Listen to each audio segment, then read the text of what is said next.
আকাশবাণী আগরতলা, স্থানীয় সংবাদ পড়ছি লক্ষণ কুমার ঘটক। এখনকার বিশেষ খবর হলো, সিপাহীজলা জেলার জেলা পরিষদের সভাধিপতি সুপ্রিয়া দাস দত্ত নিউ ইয়র্কে রাষ্ট্রসংঘের কমিশন অন পপুলেশন ডেভেলপমেন্টের সভায় আলোচনার জন্য অংশ নিচ্ছেন। রাজ্যে তীব্র তাপপ্রবাহ চলতে থাকায় স্কুলের ছুটি আরও 3 দিন বাড়ানো হয়েছে। লোকসভা নির্বাচনের পরবর্তী দফায় ভোটারদের আকৃষ্ট করতে বিভিন্ন রাজনৈতিক দল প্রচার চালিয়ে যাচ্ছে। টিসিএ পরিচালিত তপন স্মৃতি ঘরোয়া নকআউট ক্রিকেটে প্রতিযোগিতায় স্ফুলিঙ্গ ক্লাব ও সংহতি ক্লাব সেমিফাইনালে উঠেছে। সিপাহীজলা জেলার জেলা পরিষদের সভাধিপতি সুপ্রিয়া দাস দত্ত সারা দেশের জন্য গর্বের প্রতীক হয়ে উঠলেন। তিনি নিউ ইয়র্কে রাষ্ট্রসংঘের প্রধান কার্যালয়ে 57তম অধিবেশনের অঙ্গ হিসেবে কমিশন অন পপুলেশন ডেভেলপমেন্টের সভায় আলোচনার জন্য আমন্ত্রিত হয়েছেন। আগামীকাল থেকে আগামী 3রা মে পর্যন্ত চলবে এই সভা। সেই সভায় যোগ দিতে সুপ্রিয়া দাস দত্ত আজ নিউ ইয়র্কের উদ্দেশ্যে রওনা হয়েছেন। সুপ্রিয়া দাস দত্তের সঙ্গে রাষ্ট্রসংঘের এই সভায় যোগ দেবেন রাজস্থান ও অন্ধ্রপ্রদেশের 2 জন নির্বাচিত মহিলা জনপ্রতিনিধিও। নিউ ইয়র্কের উদ্দেশ্যে দিল্লি রওনা হওয়ার আগে আকাশবাণীর সঙ্গে এক সাক্ষাৎকারে শ্রীমতী দাস দত্ত জানান, এটা অত্যন্ত গর্বের বিষয় যে উত্তর পূর্বাঞ্চল থেকে একমাত্র তিনিই নির্বাচিত মহিলা প্রতিনিধি। মহিলাদের রাজনৈতিক, আর্থিক ও সামাজিক ক্ষমতায়নের বিষয়ে তিনি সভায় আলোচনা করবেন। তিনি জানান, মহিলাদের আত্মনির্ভর করে তোলা না গেলে সমাজের সামগ্রিক বিকাশ সম্ভব নয়। তিনি মহিলাদের শিক্ষা সম্প্রসারণে বিশেষ গুরুত্ব আরোপ করেন। তিনি বলেন,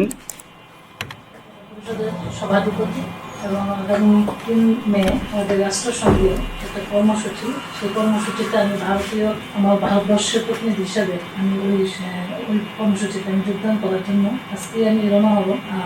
এবং আমার সঙ্গে আমার ভারতবর্ষের রাজস্থান এবং অন্ধ্রপ্রদেশ থেকে আরও 2 জন মহিলা জনপ্রতিনিধি গ্রাম প্রধান হিসাবে তারা যাচ্ছেন। এবং আমি এই ভারতবর্ষের আমাদের উত্তর পূর্বাঞ্চলের এই প্রথম আমি একজন মহিলা জনপ্রতিনিধি হিসাবে এই রাষ্ট্রসংঘের কর্মসূচিতে যোগদান দেওয়ার জন্য যাচ্ছি। এবং যে এই কর্মসূচিটা সেটা হলো আমাদের ভারতবর্ষের স্বশাসনে আমাদের নারীদের ভূমিকা, নেতৃত্ব এবং তার প্রভাব, ওই বিষয়গুলির উপর আলোচনা হবে। আমাদের নারীদের ক্ষমতায়ন এবং আমাদের যে জেন্ডার ইস্যু যেটা দীর্ঘদিন ধরে চলছে, ওইটার উপরেই আমাদের আলোচনা। রাষ্ট্রসংঘের জনসংখ্যা উন্নয়ন কমিশনের অধিবেশনে শ্রীমতী দাস দত্তের যোগ দেওয়ার কথা জানিয়ে রাজ্য পঞ্চায়েত দপ্তরের অতিরিক্ত অধিকর্তা প্রসূন দে বলেন, নারীদের প্রতি প্রশাসন ও সমাজের দৃষ্টিভঙ্গিতে মৌলিক পরিবর্তন আনার জন্য তিনি প্রয়াস নিয়েছেন। মহিলাদের জন্য বিভিন্ন ফোরাম তৈরি করার ক্ষেত্রেও তিনি বড় ধরনের উদ্যোগী ভূমিকা পালন করেছেন। উল্লেখ্য, কেন্দ্রীয় পঞ্চায়েত রাজ মন্ত্রকের উদ্যোগে এই মহিলা জনপ্রতিনিধিরা রাষ্ট্রসংঘের সভায় যোগ দিচ্ছেন। রাজ্যে তীব্র তাপপ্রবাহ চলতে থাকায় স্কুলের ছুটি আরও 3 দিন বাড়ানো হয়েছে। বিদ্যালয় শিক্ষা দপ্তর থেকে এক বিজ্ঞপ্তিতে জানানো হয়েছে, আগামীকাল 29শে এপ্রিল থেকে আগামী 1লা মে পর্যন্ত রাজ্যের সরকার অধিগৃহীত জেলা পরিষদ এবং বেসরকারি স্কুলগুলোতে ছুটি থাকবে। স্বাস্থ্য ব্যবস্থার পরিকাঠামোকে উন্নত করার জন্য আয়ুষ্মান ভারত ডিজিটাল মিশনের পরিকল্পনা গ্রহণ করা হয়েছে। আজ আগরতলায় জাতীয় স্বাস্থ্য মিশনের যুগ্ম অধিকর্তা বিনয়ভূষণ দাস সাংবাদিক সম্মেলনে বলেন, আয়ুষ্মান ভারত ডিজিটাল মিশন প্রকল্প দেশের সমন্বিত ডিজিটাল স্বাস্থ্য পরিকাঠামোকে শক্তিশালী করতে প্রয়োজনীয় ব্যবস্থা গড়ে তোলার অভিনব পদক্ষেপ। এটি আয়ুষ্মান ভারত ডিজিটাল মিশন ইকোসিস্টেমের মাধ্যমে বিভিন্ন স্বাস্থ্য পরিষেবা প্রদানকারী এবং স্বাস্থ্য প্রতিষ্ঠানের সাথে যোগাযোগ স্থাপন করার ব্যবস্থাপনা প্রদান করে। তিনি আরও বলেন, এই প্রকল্পের সুবিধা জনগণের কাছে পৌঁছে দিতে আজ আয়ুষ্মান ভারত ডিজিটাল মিশন রাজ্য শাখার ব্যবস্থাপনায় পশ্চিম ত্রিপুরা জেলার বিভিন্ন ডাক্তার, নার্স এবং বিভিন্ন ল্যাবরেটরি, নার্সিংহোম, ফার্মেসি ইত্যাদি প্রতিনিধিদের সঙ্গে একটি বিশেষ রেজিস্ট্রেশন কর্মসূচি নেওয়া হয়েছে। এই রেজিস্ট্রেশনের ফলে বিভিন্ন স্বাস্থ্য প্রতিষ্ঠান এবং বিভিন্ন হেলথ প্রফেশনালরা আয়ুষ্মান ভারত ডিজিটাল মিশনের প্ল্যাটফর্মের মাধ্যমে রাজ্যের নাগরিকদের ডিজিটালি পরিষেবা প্রদান করতে আভা অ্যাপের মাধ্যমে সংযুক্ত হবে। শ্রী দাস জানান, এই আভা নম্বরের মাধ্যমে যে কেউ নিজের ল্যাব রিপোর্ট অথবা প্রেসক্রিপশন ইত্যাদি আভা অ্যাপের মাধ্যমে পেতে পারেন। সদ্য সমাপ্ত লোকসভা নির্বাচনোত্তর পরিস্থিতিতে সর্বত্র শান্তি ও সুস্থিতি বজায় রাখতে ঊনকোটি জেলাতে উদ্যোগ নিয়েছে প্রশাসন। ঊনকোটি জেলা নির্বাচন আধিকারিক তথা জেলাশাসক দিলীপ কুমার চাকমা আজ এক একান্ত সাক্ষাৎকারে জানান, বহির্রাজ্য থেকে নির্বাচন উপলক্ষে আগত কেন্দ্রীয় সশস্ত্র নিরাপত্তা বাহিনী এখনও জেলাতে অবস্থান করছে। নিরাপত্তা বাহিনী টহলদারি যথারীতি রয়েছে। শ্রী চাকমা জানান, সদ্য সমাপ্ত নির্বাচনে ঊনকোটি জেলার জনরায় বন্দি ইভিএমগুলি এখন কৈলাস শহরের রাধাকিশোর ইনস্টিটিউশনের স্ট্রং রুমে রয়েছে। স্ট্রং রুমে রয়েছে ক্লোজ সার্কিট টিভি, ত্রিস্তরীয় নিরাপত্তা ব্যবস্থা। স্ট্রং রুমে আগাম সতর্কতামূলক ব্যবস্থা হিসাবে দিবারাত্রির জন্য অগ্নি নির্বাপক ও জরুরি পরিষেবার গাড়ি ও কর্মী নিয়োজিত রয়েছেন বলে তিনি জানান। আগরতলা প্রেস ক্লাবের বার্ষিক সাধারণ সভা অনুষ্ঠিত হয়। সভায় প্রথমে সম্পাদকীয় প্রতিবেদন এবং আয় ব্যয়ের হিসাব পেশ করেন সম্পাদক উমাকান্ত দেব। প্রতিবেদনের উপর আলোচনা করেন প্রবীণ সাংবাদিক শ্রোতরঞ্জন খিসা, শেখর দত্ত, সঞ্জীব দেব, সমীর পাল, চিত্রা রায় প্রমুখ। সভায় আগামী দিনে প্রেস ক্লাবের কর্মসূচি নিয়েও আলোচনা হয়। সমাপতি ভাষণ দেন আগরতলা প্রেস ক্লাবের সভাপতি জয়ন্ত ভট্টাচার্য। ভারতীয় জনতা যুব মোর্চা ত্রিপুরা প্রদেশ কমিটির উদ্যোগে সারা রাজ্যে ব্যাপী প্রতিটি মণ্ডলে প্রতিটি বুথে বৃক্ষরোপণের মেগা কর্মসূচি হাতে নেওয়া হয়েছে। পরিবেশের ভারসাম্য বজায় রাখার জন্য এই পদক্ষেপ বলে জানিয়েছেন প্রদেশ যুব মোর্চার সভাপতি তথা বিধায়ক সুশান্ত দেব। তিনি গাছ লাগানোর পাশাপাশি তার রক্ষণাবেক্ষণ এবং পরিচর্যা করার জন্য সবার প্রতি আহ্বান জানান। আগামী 7 দিন এই কর্মসূচি চলবে বলে জানিয়েছেন শ্রী দেব। লোকসভার 2টি আসনের ভোট গ্রহণ পর্ব সম্পন্ন হবার পর আদিবাসী কংগ্রেসের উদ্যোগে আজ প্রদেশ কংগ্রেস ভবনে এক সভার আয়োজন করা হয়। সভায় আগামী দিনে সংগঠনের কাজকর্ম নিয়ে বিভিন্ন পরিকল্পনা গ্রহণ করা হয়। সভায় নির্বাচনোত্তর পরিস্থিতি নিয়ে আলোচনা হয় বলে জানিয়েছেন প্রদেশ কংগ্রেস সভাপতি আশিস কুমার সাহা। সভায় কংগ্রেস বিধায়ক সুদীপ রায় বর্মন সহ আদিবাসী কংগ্রেসের বিভিন্ন নেতৃবৃন্দ উপস্থিত ছিলেন। কৈলাসহরের কয়েকটি চা বাগানে চা গাছে বিক্ষিপ্তভাবে পোকামাকড়ের প্রাদুর্ভাব দেখা দিয়েছে। কৈলাসহরের মনুফেলি, গোলকপুর, কালীশাসন, জগন্নাথপুর প্রভৃতি চা বাগানে পোকামাকড়ের কারণে সমস্যা দেখা দিয়েছে। পোকামাকড়ের মধ্যে রয়েছে লুপার পোকা, রেড স্পাইডার, গ্রিন ফ্লাই ইত্যাদি। পোকাগুলি চায়ের সবুজ পাতার রস শুষে নিচ্ছে, ফলে চা গাছের পাতা তাম্রবর্ণ, অনেক ক্ষেত্রে লাল বর্ণ হয়ে যাচ্ছে। অনেক সবুজ পাতা শুষ্ক বিবর্ণ হয়ে পড়ছে। পোকা দমনে প্রয়োজনীয় ওষুধপত্র চা গাছে দেওয়া হচ্ছে বলে মনুফেলি চা বাগানের ম্যানেজার প্রবীর দে জানিয়েছেন। আগরতলার খেজুর বাগানে রানীর পুকুরে আজ বিকেলে স্নান করতে গিয়ে এক ব্যক্তি জলে ডুবে গেছে বলে দমকল দপ্তর জানিয়েছে। এই যুবকের খোঁজে তল্লাশি চালায় দমকলের কর্মীরা। স্থানীয় যুবক পরিতোষ দেবনাথ জানান, স্নান করতে গিয়ে ওই ব্যক্তিকে পুকুরের মাঝে ডুবে যেতে দেখে দমকলের দপ্তরে খবর দেওয়া হয়। তবে জলে ডুবে যাওয়া ব্যক্তির নাম বা পরিচয় জানাতে পারেনি দমকলের কর্মীরা। খবর প্রচারিত হচ্ছে আকাশবাণী আগরতলা কেন্দ্র থেকে। লোকসভা নির্বাচনের পরবর্তী দফায় ভোটারদের আকৃষ্ট করতে বিভিন্ন রাজনৈতিক দল প্রচার চালিয়ে যাচ্ছে।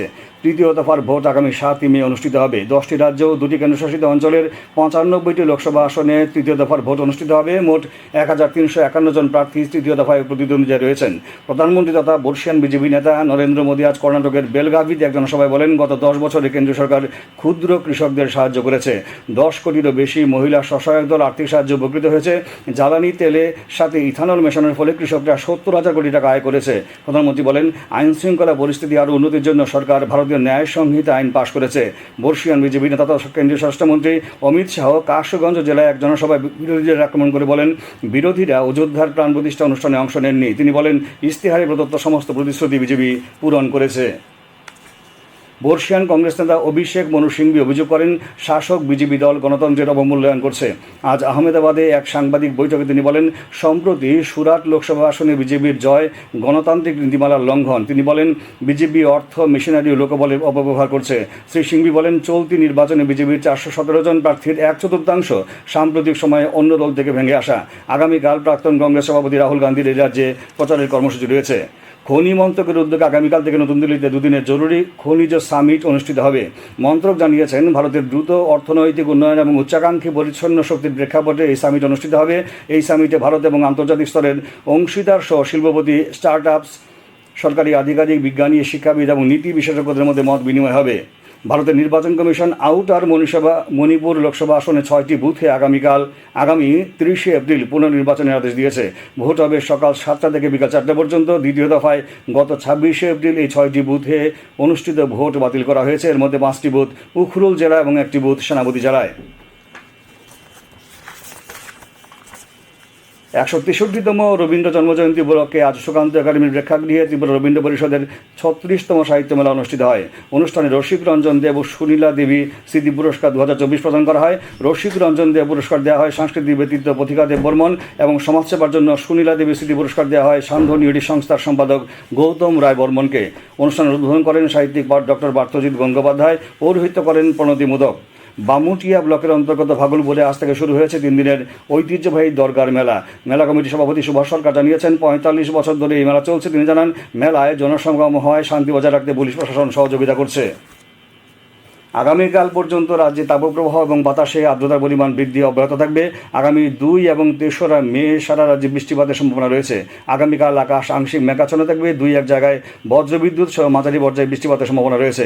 আগামীকাল তাপমাত্রা সর্বোচ্চ 38 ডিগ্রি এবং সর্বনিম্ন 26 ডিগ্রি সেলসিয়াসের কাছাকাছি থাকবে।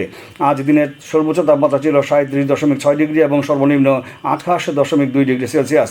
আগামী 24 ঘন্টায় রাজ্যের উত্তর, ঊনকোটি, ধলাই এবং খোয়াই জেলায় বজ্রবিদ্যুৎ সহ বৃষ্টির সঙ্গে ঘন্টায় 40 40 থেকে 50 কিলোমিটার বেগে ঝড়ো হাওয়া বয়ে যাওয়ার সতর্কতা জারি করেছে আবহাওয়া দপ্তর।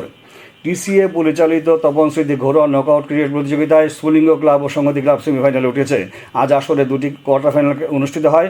এমবিবি স্টেডিয়ামে অনুষ্ঠিত খেলায় স্ফুলিঙ্গ ক্লাব 3 উইকেটে বনমালীপুর ক্রিকেট ক্লাবকে এবং নরসিংগড়ের পিটিএ মাঠে সংহতি ক্লাব 2 উইকেটে জয়নগর ক্রিকেট ক্লাবকে পরাজিত করে।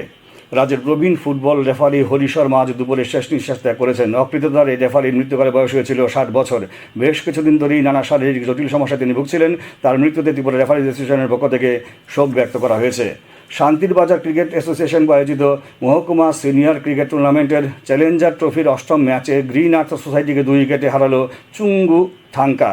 আজ বাইখোড়া স্কুল মাঠে প্রথমে ব্যাট করতে নেমে গ্রিন আর্থ সোসাইটি 31 ওভারে 123 রানে সবাই আউট হয়ে যায়। জবাবে খেলতে নেমে বিজয়ী দল 27.3 ওভারে 8 উইকেটে 128 রান করে জয়লাভ করে। শেষ করার আগে বিশেষ বিশেষ খবরগুলো আরেকবার পড়ছি। সিপাহীজলা জেলার জেলা পরিষদের সভাধিপতি সুপ্রিয়া দাস দত্ত নিউ ইয়র্কে রাষ্ট্রসংঘের কমিশন অন পপুলেশন ডেভেলপমেন্টের সভায় আলোচনার জন্য অংশ নিচ্ছেন।